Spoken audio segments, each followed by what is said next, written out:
Ya, salam Just Talk. Gue kembali lagi dengan preview seperti janji gue, preview Champions League. Dan preview ini disponsorin oleh Peluit Panjang. Apa itu Peluit Panjang? Pasti ada yang nggak tahu. Peluit Panjang adalah website bola, peluitpanjang.id. Di situ kalian bisa mendapatkan berita bola terupdate dan juga preview, review, prediksi dan lain-lainnya ya. Jadi kalau kalian ingin berita terbaru dari sisi pandang yang berbeda, silahkan kunjungi peluitpanjang.id. Tapi mereka memiliki juga Telegram, oke? Grup di Telegram Peluit Panjang. Di situ ada gue, ya. Di situ ada gue dan juga ada 4.000 lainnya. Silahkan bergabung. Sekali-sekali kalau gue ada waktu, gue akan chat juga di situ, tukar pikiran. Dan untuk bisa gabung ke grup Telegram, silahkan klik di link di deskripsi, oke? Untuk bisa gabung, kita bisa chat di situ, tukar pikiran dan grup ini tidak rusuh. Banyak sekali orang-orang yang punya ide, pendapat yang berbeda. Ya, ibarat kita akan belajar lah di grup Telegram tersebut. Oke, kita bahas hari Rabu dan Selasa dan Rabu Selasa. Banyak match, gue ambil yang match-match yang penting-penting aja lah. Klub Brugge Man City. Klub Brugge ini menjadi kejutan karena tidak menyangka bahwa mereka bisa meraih beberapa poin ya. 4 poin bahkan menang di Leipzig dan seri menahan PSG. Nggak banyak tim yang bisa menang PSG. Sementara City kalah lawan PSG dan menang lawan Leipzig. Jadi klub Brugge 4 poin, City 3 poin. Nah, ini yang menjadi seru dalam arti apakah City akan menang. Klub Brugge ini tim alot ya, tim alot. Gue sendiri nggak nyangka bahwa mereka akan meraih poin, bisa menahan PSG. Tapi emangnya kayak gitu. Ini salah satu yang kalau kalah fine aja, fansnya paham, manajernya paham. Kalau seri itu dapat bonus, kalau menang itu luar biasa. Jadi nothing to lose. Dan apalagi dengan 4 poin ya, mereka merasa kita masih mendapatkan peluang. Apakah City bisa menang? Ya bisa aja.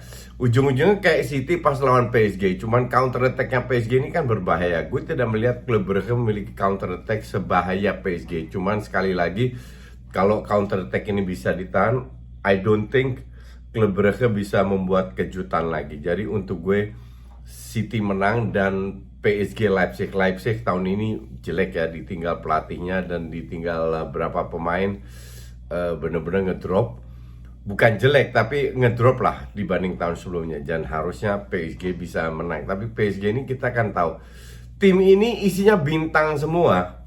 Cuman bintang di atas kertas. Di liga abal-abal Serie A of Ligue 1 aja, mereka sulit sekali menang. Seringkali di match terakhir, di detik-detik terakhir, di menit-menit terakhir mengandalkan skill individu. Bahkan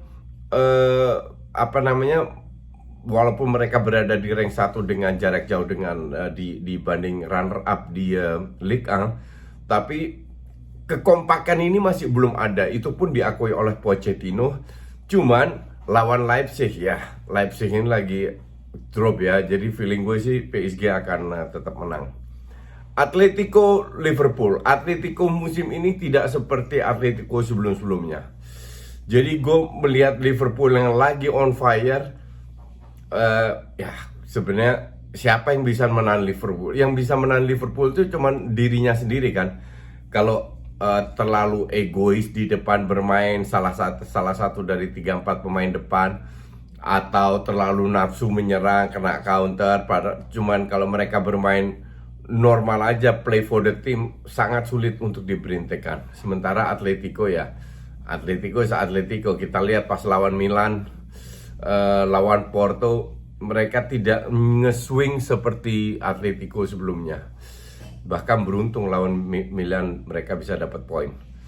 Jadi untuk gue sih, gue tetap unggulkan Liverpool dibanding Atletico. Dan Nah, semoga jadi pertandingan seru ya. Porto Milan. Milan 0 point, Porto 1 point. Nah, Milan harus menang. Kalau Milan seri aja kesulitan untuk lolos. Cuma Milan ini kan satu-satunya tim yang yang bisa berprestasi, bisa perform murni berdasarkan fighting spirit dengan disiplin yang luar biasa. Strateginya biasa banget, textbook banget lah. Banyak sekali dribbling, sirkulasi bola lambat, nggak ada hebat-hebatnya lah. Dan kualitas pemainnya juga so-so. Cuman gue harus akui mereka bisa jauh di Serie A pun karena fighting spiritnya luar biasa. Dan Porto ini tim agak sneaky ya.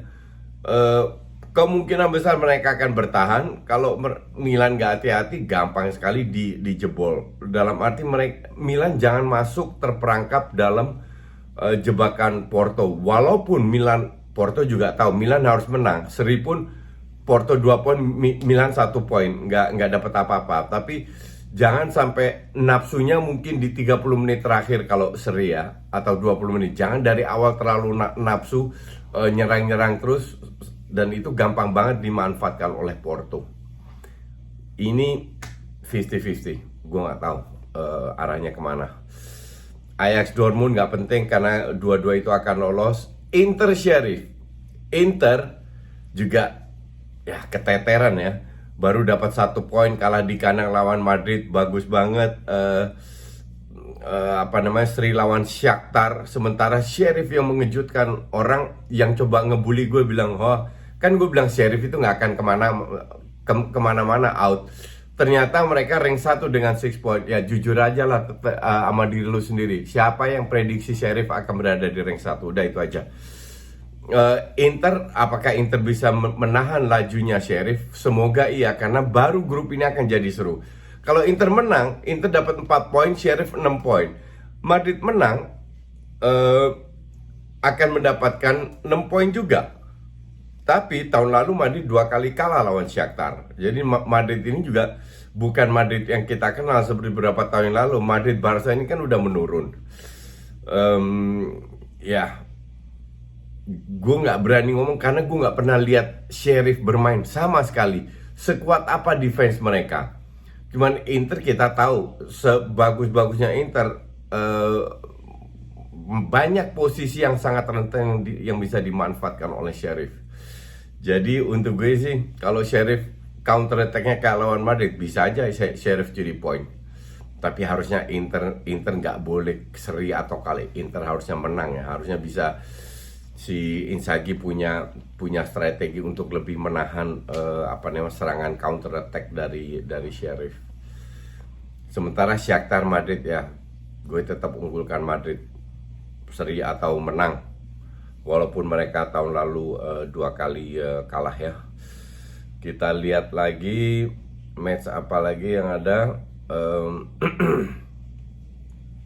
Bentar, match apa lagi nggak? Besoknya, Rabunya Barca Dinamo Kiev.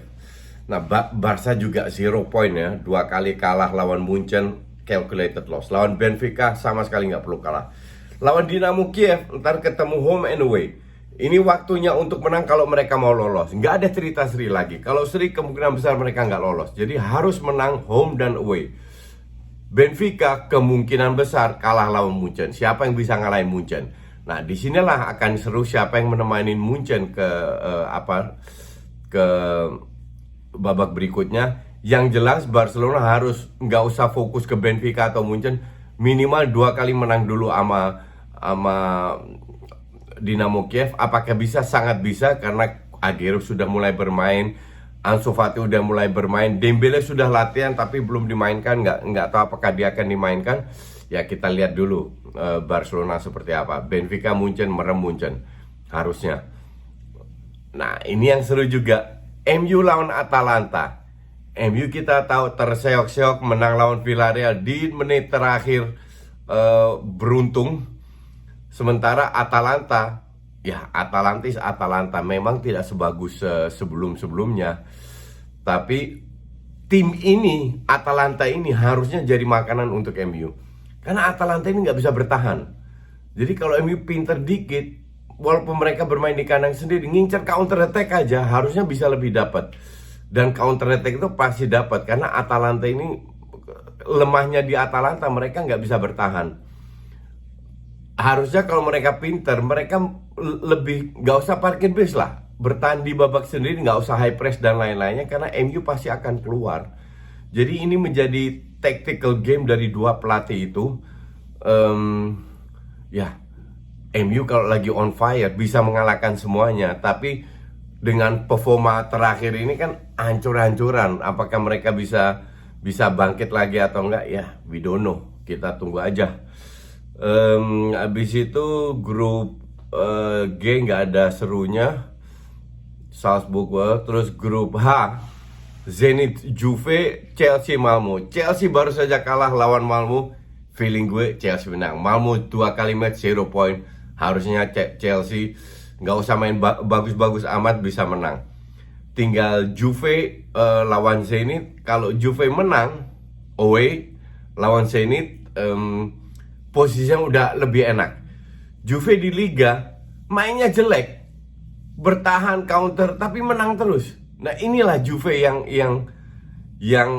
kita kenal. Tapi yang kita kenal kan dengan permainan bagus. Sekarang kan mainnya nggak bagus lah. Mungkin nggak selalu jelek, tapi nggak bagus. Cuman ya mental juaranya mereka miliki, jam mereka selalu menang. Maka dari itu akan jadi seru kalau seandainya Juve nggak menang atau bahkan kalah, akan jadi seru antara Zenit dan Chelsea.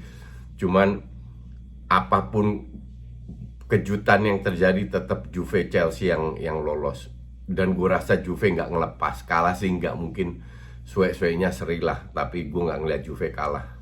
Mumpung mereka lagi berada di papan atas ya, karena kemungkinan besar kan Chelsea yang menang. Jadi mereka berusaha untuk berada di rank 1. Oke, sementara itu dulu kita lihat. Kalau ada yang bagus, gue akan bikin preview. Thanks for watching.